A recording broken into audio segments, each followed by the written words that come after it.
కేంద్రంలో బీజేపీ పార్టీదే హవా. ఏపీలో కూటమిలో భాగంగా జనసేన, టీడీపీ, బీజేపీ పార్టీలు మూకుమ్మడిగా కలిసి భారీ విజయాన్ని అందుకున్నాయి. దీంతో కూటమిని కంటిన్యూ చేయాలనే విధంగా జనసేన, టీడీపీ భావిస్తున్నాయి. ఇలాంటి సమయంలోనే అటు డిప్యూటీ సీఎం పవన్ కళ్యాణ్ కు, సీఎం చంద్రబాబుకు ఒక టాస్క్ ఇచ్చారట బీజేపీ నేతలు. అదేంటంటే మహారాష్ట్ర ఎన్నికలను సైతం బీజేపీ చాలా సీరియస్ గా తీసుకుంది. అక్కడ స్థానికంగా ఉన్న ఎన్సీపీ, శివసేనతో కలిసి పోరాడుతున్నట్టు తెలుస్తోంది.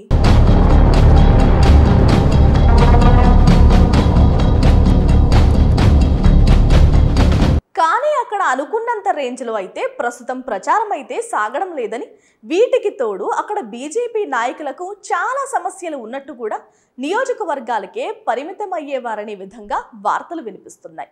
అందుకే బీజేపీ పార్టీ నుంచి గళం విప్పాలని పలు రకాల ప్రయత్నాలు చేస్తోందట బీజేపీ. అయితే చాలా మంది ముఖ్యమంత్రులను మహారాష్ట్రలో ప్రచారం చేయించే విధంగా ప్లాన్ చేస్తున్నారట. తెలుగు ఎక్కువగా మాట్లాడే వ్యక్తులు ఉండే జిల్లాలలో సరైన వ్యక్తిని దించాలని ప్లాన్ చేస్తోందట.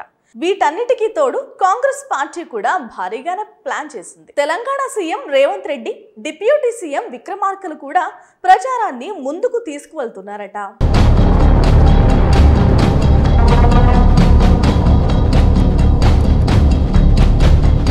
ఇప్పుడు ఈ ప్రభావం బీజేపీ మీద పడింది. దీంతో ఏపీ, తెలంగాణ రాష్ట్రాల నుంచి నాయకులను మహారాష్ట్రకు పంపిస్తోంది.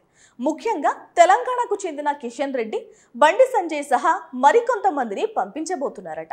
ఇక ఏపీ నుంచి పురంధేశ్వరి, సోము వీర్రాజు మహారాష్ట్ర ప్రచారానికి వెళ్లబోతున్నారని సమాచారం.